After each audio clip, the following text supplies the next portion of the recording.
Help Talk, but as you can see by our lovely guest who's coming to you live via phone, we have had some technical difficulties, right? These are the kinds of things that happen when software gets updated, and I don't know, things just go a little crazy sometimes, but we're smarter than that. We've got other technologies, we can make it work.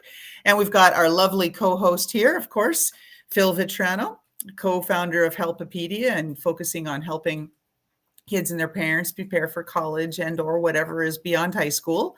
And we've got our wonderful guest here, Christine Bernat, coming to you live from Quebec in Canada. And she is focused on finding ways for people to reduce their anxiety, find a place of calm, and be able to communicate better so that they connect better.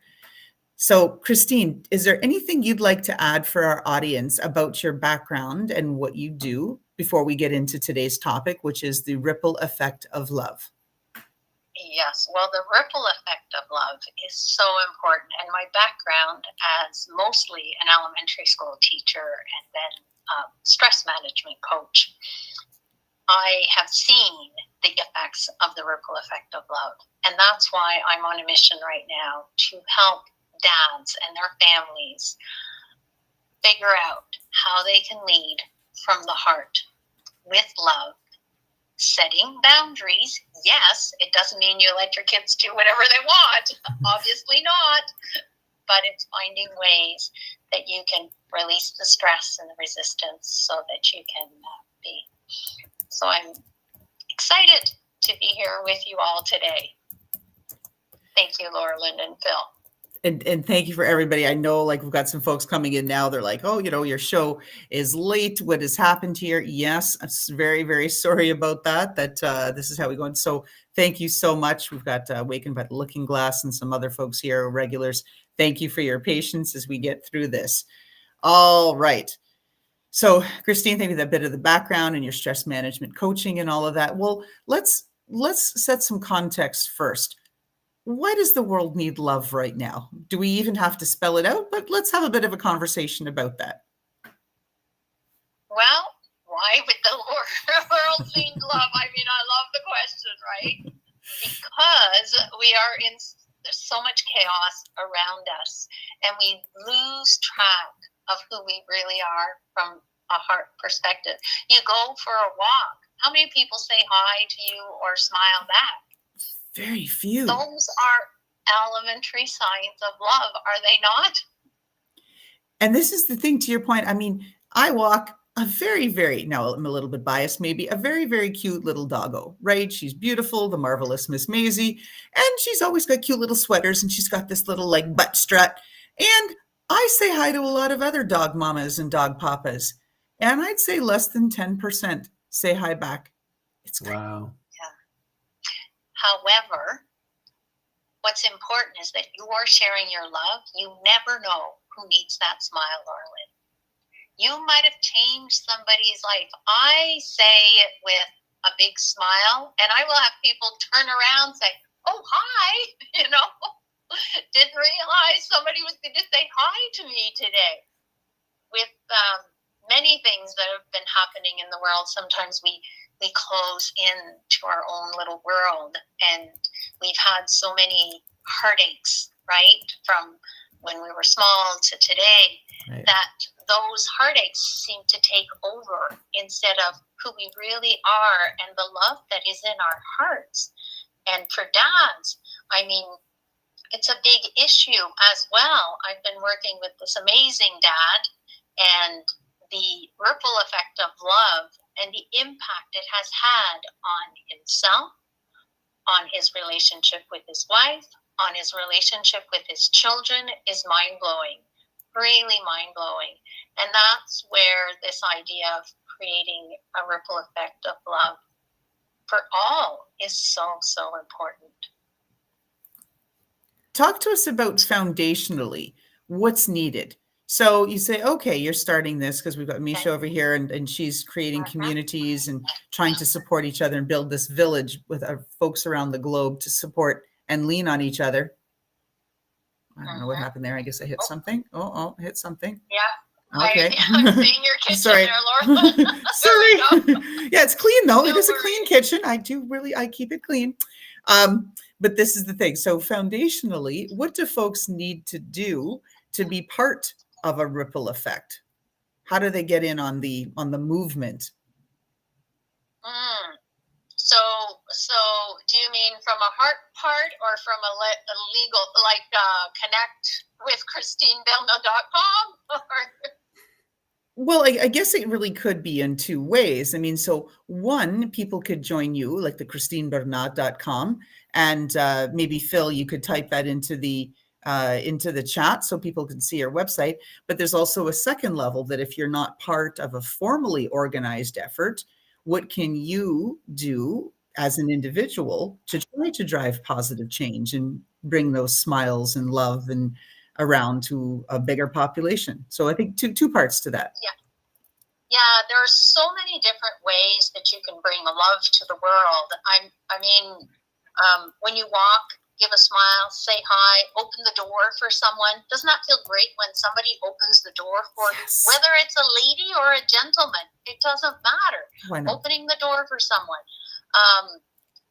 I don't know, join a community and show up with your radiant self, not your grumpy self. Leave your grumpy self at the door when you leave. I mean, there's a million and different things. The one thing that I do when I start feeling you could say my love basket is getting empty and I need to fill it up, I will ask myself, what is the resistance that's in the way? So I stop and I do snap, breathe, I tap, relax my shoulders, and I exhale the stress. Often stress, we live in a stressful and chaotic world. Being able to stop and pause and just breathe, sit under a tree, look at kids playing, go for a walk in nature. There are so many things to fill up your heart. Sit with a good book somewhere. And the list goes on and on. I was not coming to the top of my head right now. But when I do the snap, tap, and zap, it really, really calms down my amygdala, my survival mode. What happens is when we are in survival mode, and often we are and we don't realize it, stress brings us into that. It's a stress response to hurts that we've had. I was talking to a dad who saw a smoker, and instead of telling the smoker what to do, he went up, he started doing snap, tap, zap, and talking to the smoker. The smoker put his cigarette down and started doing snap, tap, zap with him. Reduced his stress, his overwhelm. What if you come up and you see a dad who's angry with their child for XYZ reason, or a mom who's angry?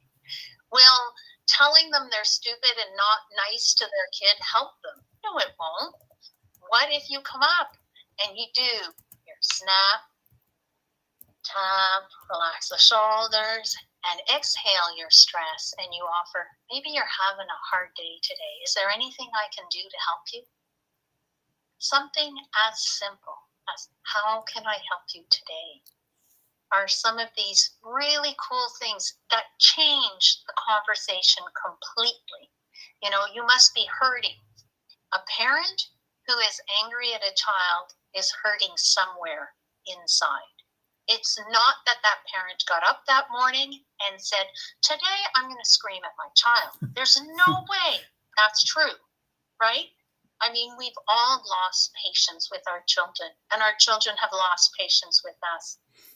But if we can self-regulate, there are other techniques than snap, tap, zap to self-regulate. But if you can self-regulate so that you calm down your amygdala and you breathe into your heart, feel it beating, and be present.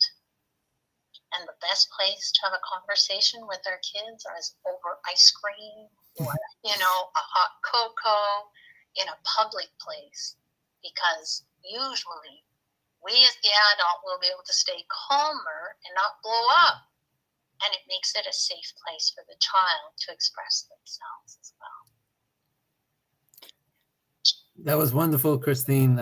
It's really a mindset to have that positive outlook and be supportive of the whoever's surrounding you, and whether they're strangers that you don't know, whether it's family, to keep in mind that the mindset that you're sharing, you're a role model for your kids, you're a role model for your family, and you'd like to be present at the moment, be able to hear them, listen to them, and care about them. And please take some time before yelling and screaming and being frustrated with any behaviors that they're having. Check in with yourself and say, okay, we got to plan for this in the future. We know this is going to happen. It's okay. Have a positive mindset of how are we going to work on this. Even ask your son or daughter or your family member, how are we going to work on this? And that just will help the conversation, as opposed to screaming your perspective on top of your lungs, whether it be in your home or outside your home. It's not very helpful and productive, and it's not showing the love that you have for your family or your friends. 100%, Phil. I love that. Yes, it's all about connecting back to yourself, noticing your triggers. If you can't notice what triggers you, how can you show your children to notice their triggers and to self-regulate in that moment, right? And find a way to just stay calm. It can be, I'm at ends with right now, give me half an hour and I'll get back to you with that answer. Right. You know, there are so many different mini strategies that we can use. And you know, I was talking about kids, but how about spouses? Working with this dad, and his wife was having hearing issues. So from my perspective, I knew that when there's a physical issue showing up, there's also an emotional issue. So what if his wife wasn't feeling heard? Not that he wasn't listening to her, was not feeling heard. Because often we feel that we are hearing, seeing, making them feel valuable, but are they feeling that way? And that's a huge piece to make that distinction so that you know and understand a bit better what's going on. Well, hold and behold, I will share this because this dad has shared it on another live, so I know it's okay to share it. I'm not. And I worked on him to self-regulate instead of getting upset, finding ways to just pick the ball. You dropped the ball, it's okay. Sorry, honey, I dropped the ball. Right. I'm picking it back up. How can I help you? And many, many little tips like this. In the end, this gentleman and his wife went to the doctor for the pre-op. Her ear had all of a sudden she had been hearing from her ear again, went for the pre-op appointment, which they had said nothing could be done except an operation for her to hear again. And she got a green light. Your ear has healed.